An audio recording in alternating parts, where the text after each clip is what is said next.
ಜಿಲ್ಲೆ ಮೂಡಲಗಿಯಲ್ಲಿ ಸರ್ಕಾರಿ ಶಾಲೆಗೆ ಉಚಿತವಾಗಿ ಬಣ್ಣ ಹಚ್ಚುವುದರ ಮೂಲಕ ಸಮಾಜಮುಖಿ ಕೆಲಸ ಮಾಡಿದ್ದಾರೆ. ಅದು ಹೇಗೆ ಅಂತೀರಾ? ಈ ಸ್ಟೋರಿ ನೋಡಿ.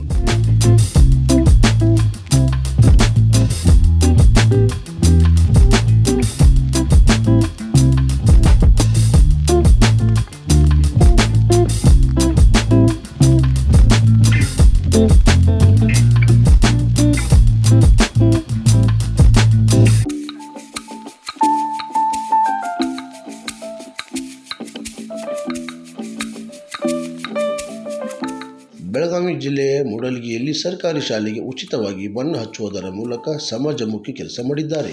ಮೂಡಲಗಿ ಪೇಂಟರ್ಸ್ ಹಾಗೂ ಗುಲಾಬ್ ಟ್ರೇಡರ್ಸ್ ವತಿಯಿಂದ ಶಾಲೆಗೆ ಬಣ್ಣ ಹಚ್ಚುವುದರ ಮೂಲಕ ಸಮಾಜಕ್ಕೆ ಒಳ್ಳೆ ಸಂದೇಶ ಕೊಟ್ಟಿದ್ದಾರೆ.